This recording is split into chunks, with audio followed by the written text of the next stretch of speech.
Sehingga pertama yang disakiti PKI dulu itu Pondok Lirboyo. Makanya Gus Maksum itu sampai belajar jaduk gara-gara kecilnya Gus Maksum itu menangi Pondok Lirboyo diinjek-injek PKI. Terus dia ini dendam terus kemudian jadi wong jaduk. Akhirnya terus dipagar nusa macam-macam. Memang arah sejarah ya.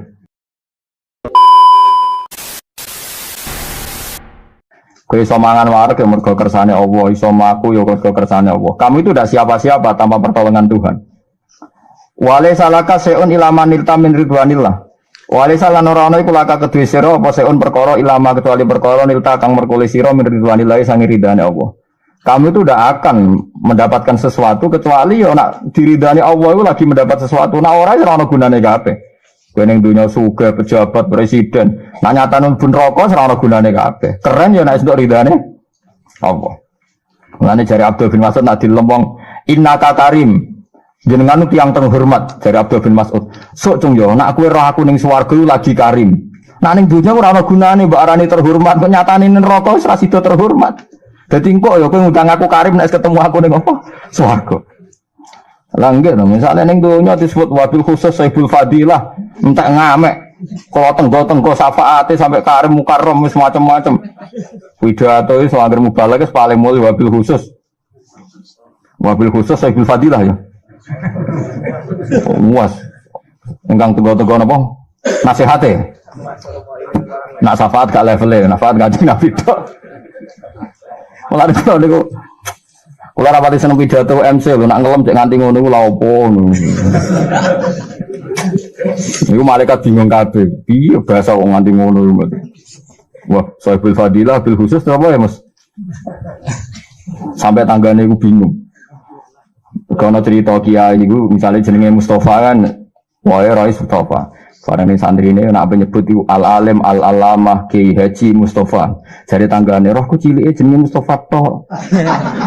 Tapi nak jari santri ini kok ditambahi alim alamah. Jadi dianggap itu ngeleh jeneng. Kenapa ngawam serempet? Jadi orang ngalim ditanggo awam. Selama saya anggere santri ini pidato kan nyebutnya kan wabil khusus al-alim al-alama Kiai Haji. Jadi tonggo-tonggo ini kan nganggo nak pidato khutbah kan latihan khutbah nganggo speaker dari tangga. Gus, rohku cilike jenenge ra ngono iku, mok sing guri tok mesti Mustafa tok. Tapi mek santri-santri kok dileh dadi ngono. Kacau.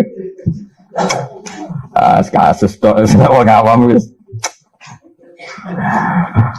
Wa annaka nittaqaitahu fi haqqi wa qaqa sarman duna. Wa anna kalan sak temne sira ini taqaitahu lamun takwa sira ing Allah fi haqqi dalam haqqi Allah wa qaqa moko jaga sapa wa ka ing sira sarman ing elek-elek wong duna kang salehane Allah. Lan iki sing penting kula kepengin ngaji bejenengan sing kata-kata niki nggih. Sampeyan kudu syukur nggih. Kudu syukur ngaji niku kudu syukur. Dawe ulama-ulama riyen wala yasluhu abdun illa aslahahu bi salahihi siwa. Wala yasluhu lan ora apik sapa abdun kawula. Ora ana critane wong apik illa aslaha kecuali maringi dadi apik sapa Allah bi salahihi kelawan keapiane wong siwahu ing saliyane wong iku. Ora ana kamuse wong apik ora iso ngapikno wong liya. Ya ora ana kamuse wong apik ora iso ngapikno wong liya. Dados misale ana wong alim duwe ilmu, baru kae diulangno, yang ndak tahu menjadi tahu. Taruh saja misalnya paling gampang ngeten nggih. Ya apik itu kelas-kelasan. Misalnya mukmin. Sama nuju jadi khawarij. Ora tak aku murid dunia akhirat nak dadi khawarij. Apik itu kelas-kelasan. Apik pertama adalah mukmin. Wes ora saleh lah, pokoknya mukmin. Ya kula baleni malih ya. Pokoknya mukmin ora saleh lah wis, sijik koruptor lah wis, tukang maling lah, tukang gentul lah. Pokoknya mukmin wis gawe apik. Setidaknya karena bapaknya mukmin itu menjadi kejanggalan bersama kalau nanti anaknya jadi Kristen. Karena bapaknya mukmin senajan tukang copet, misalnya ibunya senajan tukang copet ya mukminah. Paling tidak ada kejanggalan bersama di keluarga situ kalau anaknya jadi Kristen. Sehingga barokahnya mukmin setidaknya tarif dasar anaknya itu ya mukmin dulu, meskipun orang mukmin kelas nopo idi, tidak kelas premium lah. Paham ya? Itu juga soleh, tapi solehnya baru tingkat dasar. Paham ya? Lah apalagi yang soleh nganti jadi ulama, jadi wong lomo. Orang kamu sih misalnya wong sugih lomo, baru kan sugih lomo yo manfaati wong akeh. Kok bapake entuk rezeki ngurmat anake macam-macam. Oke, misalnya sampean sugih mempekerjakan orang banyak, mbok gaji kabeh, mbok bapak sing marat-marat iki nggo duit omah, nafakoi bojone, anake jajan, tok TK, bakul-bakul payu kabeh. Lan elek-eleke barang itu medit. Medit itu termasuk iddikhar. Dalam fatwa ulama di antaranya medit napa? Iddikhar. Orang punya uang enggak sering ditransaksikan itu dalam agama dikritik. Meskipun dia sudah zakat. Karena tidak ada transaksi. Coba sekarang Indonesia kroso. Sekarang kebijakan negara sekarang itu kan hemat. Baru kayak hemat gak ada transaksi, malah lesu dunia. Paham ya? Itu termasuk yang dikritik agama. Iddikhar itu dikritik. Loh gitu, misalnya ke cah TK itu jumlahnya 50. 50 itu kalau satu hari semua jajan 2.000 berarti ada transaksi 100.000. 100.000 itu kalau ada pedagang 5 semuanya ngambil laba 20.000 kan setiap ibu-ibu atau pedagang di TK itu laba 20.000. Paham kira-kira ya? Artinya karena ada transaksi ibu-ibu ini dagang di TK iso pulang bawa laba pinten 20.000. Tapi gara-gara teori ekonomi hidup efisien, nang omah mangan, di kulkas juga jajan banyak. CTK ora dikai dhuwit. Apa meneh sing engkek muni gak steril di dalam macam-macam gitu. Enggak ada transaksi kan, berarti ibu-ibu udah bisa dagang kan? Itu kacau. Ngan rata-rata wong iri itu anake bodho-bodho, pancen niku menyalahi sunat ora oleh ngono paham nggih. Lah nyimpen ora oleh kemudian ra duwe malah ora oleh. Mergo malah ora transaksi. Kalau terus melete sing melarat-melarat nyimpen ora oleh, tapi kelebihane wong nyimpen setiap saat iso ngluarno. Lah nek omah malah iso ngluarno blas.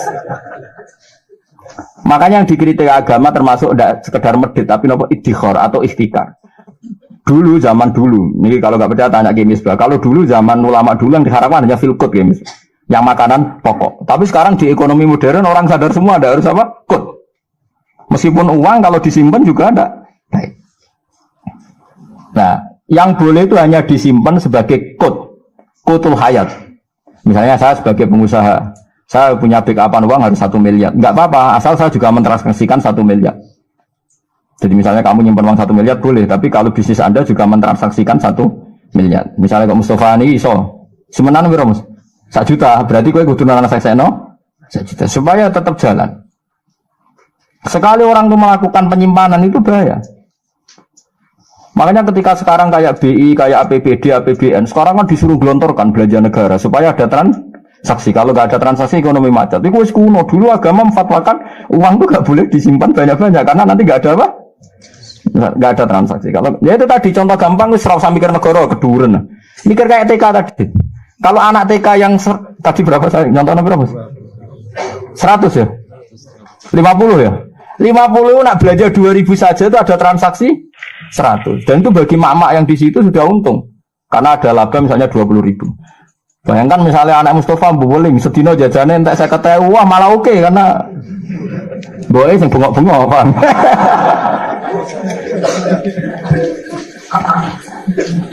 Nah itu kalau 2.000, kalau 5.000 berapa sudah coba? Pinten? 250 kan? Mana cara kula, nak sak kula misalnya anak kula sangu 5.000, sak Mustafa orang mbok sangon. Kula berkali-kali ngaji di sini saya ingatkan. Pertama dulu istri saya protes. Wongkus jajan ra dipangane kok dibeli. Ya saya bilang memang harus beli itu sudah ibadah karena bagi bakulnya, bagi penjualnya sudah senang karena barangnya payu. Soalnya cilik ra dipangan nyekeben to, pitik makhluk pangeran dipangan pitik kok repot. Masa dipikir pangeran kowe tok ya pitik barang gak men. Manusa iku rakus, mau ora ana barang mambu ya dipangan disimpen. Ndak baru kaya mambu dipakakno pitik. Tongko nek dipikir dadi pitik kok dipangan manusa meneh. Wes pangeran wis pinter ora usah mbok warai ben wae ya udah. Jangan-jangan bener juga. Lha ya coba susahin ning donya ada mbok pikir lha apa? Pakanan mambu, nek mambu pakakno pitik. Mbok pitik lemu, mbok sebelah mbok pangan meneh. Mulane kene ning alam malaikat mau diguyut tok manusa bahlul maksudnya. Ya siklusnya hidup kan hanya gitu-gitu saja. Kok kowe ora muni alhamdulillah alasan mau mbok coba. Mulane alhamdulillah semono tok. Mulane jari Imam Ghazali, lan ada diung marat, malah penak jari Imam Ghazali. Tapi rata-rata wong ora siap. Wong sugih nak dagangan nanti lintas negara. Lintas negara sing dagangan duwe toko nunggu di toko, sing bisnis lintas pulau numpak pesawat ngalor gitu.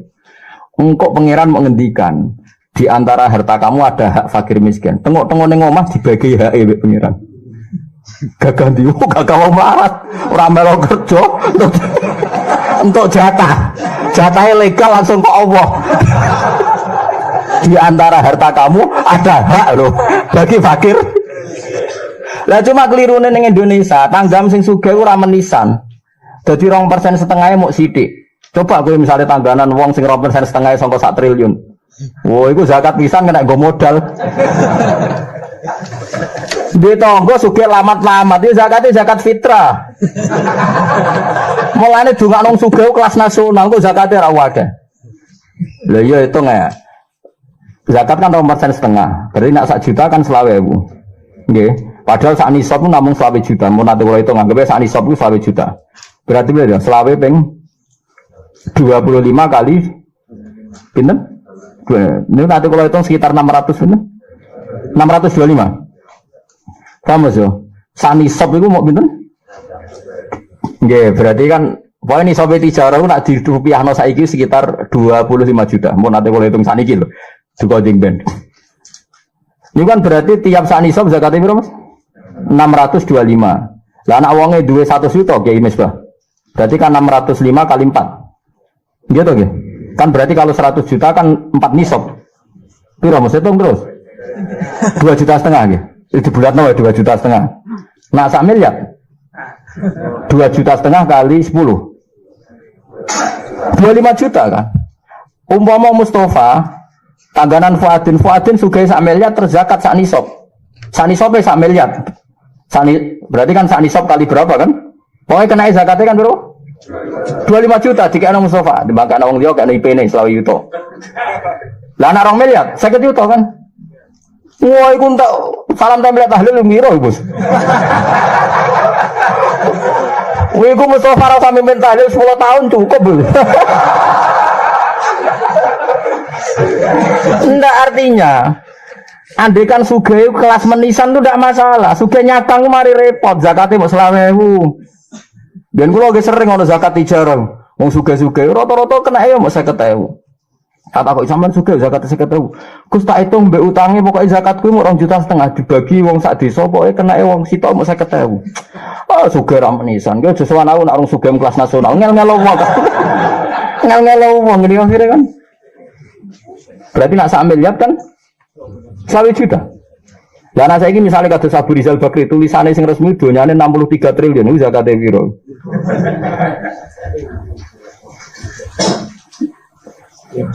Kowe nak di zakate wong sugih blegedu mbek wong sedengan. Wong sugih blegedu. Ndak ini dihitung saja, sebetulnya enggak masalah. Mulane dongakno nak sing seneng zakat tuh dongakno sugih ben dadi akeh. Lah nak sugih ngono-ngono tok repot. Nyakang maksudnya, 50.000 kan entek. Paling gue bakmi semelarat suwira atau bakmi terus 50.000 gue bakmi. Kalau kasusnya BLT, terus warung bakso entek, kuabe warung entek, mereka orang langsung mulai langsung marung. Aku lo kata santri-santri ini bapak sing di warung seneng Gus kalau ada bagian BLT piye, wah warung cepet entek. Tapi mau pak-pak nu rano sing langsung mulai Gus marung sik penting. Di sini wala suhu abdun illa aslahawu bisolahihi napa siwa orang kamuse wong soleh dhewean mesti orang soleh itu membawa kesolehan orang banyak ya tadi misalnya wong alim baru kayak dekne alim ilmune disebar baru kayak wong sugih donyane disebar mulane sing bangga tapi yo waliane wala yafsudu abdun illa afsadahu bi fasadihi ghaira wala yafsudu lan ora rusak sapa abdun kawula illa afsada kecuali maringi kerusakan sapa Allah bi fasadi rusak ahad ghairahu ing saliyane ahad utawa liyane abad wong nak rusak mesti ajak-ajak lho nggih to wong rusak mesti ajak-ajak ono wong bangkrut itu gara-gara diutang wong ra nyaur akhirnya bangkrut anake melok ora pati entuk wesel mergo bapake bangkrut gara-gara bapake dibodoni wong lha wae walhasil wong rusak ya mesti ajak begitu juga misalnya mufti sing sesat menyesatkan ilmune pas-pasan fatwa akhirnya sesat dan menyesatkan jadi dalam dunia ilmu nak ora alim alama sing ikhlas sesat menyesatkan dalam dunia harta kalau tidak dikelola secara baik yang akan merusak yang lain melarat ya sama kemelaratan sing dikelola wong fasik kasus PKI kan gitu kan PKI ku pahame kan paham bela kaum buruh, mau bela wong melarat. Nah darani wong sugih iku berjuwis penghisap, darani kiai napa? Menghisap. Akhirnya darani kiai jadi kayak ketua preman, tengok-tengok ning omah anak gue setor dari kurang ajar tapi. Iya dulu PKI itu begitu. Orang kaya itu berjuwis, penghisap. Dia tengok-tengok di rumah, pekerjanya kerja, petani tebu. Nanti kalau panen diambil majikannya, pekerja hanya dapat upah. Kiai juga gitu, udah ikut kerja untuk salam tempel, jadi dianggap kayak ketua nopo? Preman, ketua geng. Sehingga pertama yang disakiti PKI dulu itu Pondok Lirboyo. Makanya Gus Maksum itu sampai belajar jaduk gara-gara kecilnya Gus Maksum itu menangi Pondok Lirboyo diinjek-injek PKI. Terus dia ini dendam terus kemudian jadi wong jaduk. Akhirnya jadi pagar nusa macam-macam. Memang arah sejarah. Mau kancani ibu kulo riyen mondok teng ngene Rejoso. Dikenal sampai keluarga kulo. Itu kan tadi melarat-melarat dewi tapi melahirkan faham yang salah. Iku nganggep wong soleh-soleh sing wayahe diangkat pangeran dianggap bisa. Jadi kadang wong melarat tuh luwih ngerti fahami karena kalau dimasuki faham sing macam-macam faham ya itu jadinya macam-macam. Mulane Nabi yo ngelingno afatul mal ge kathah tapi afatul fakri ge napa kathah. Jadi Nabi ngelingno bahaya kaya ge dilingno Nabi, bahaya miskin ge dilingno Nabi. Sampai bahaya miskin Nabi nate ngelingno kadal fakru ayakuna napa kufur. Nggih nyatane tenan dalam konteks Indonesia dulu faham-faham kiri itu rata-rata alasannya membela kaum nopo miskin. Mulane sing hati-hati, mulane wong apik mesti ngajak apik liyane, wong rusak nggih mesti ngajak ngrusak napa liyane. Fa'adauka mongko te pira-pira musuh sira min nafsika sange awak dhewe sira iku toba iuka. Iku pira-pira watak sira asayatu sing elek. Musuh sejati ya watak sing elek iku. Lawa auliyauka utawi kekasih sira min nafsika sange awak dhewe sira iku toba iuka. Iku pira-pira watak-watak sira alhasanatu kang bagus. Jadi kekasihmu yo watak-watak sing apik, ora usah bakas wong liya.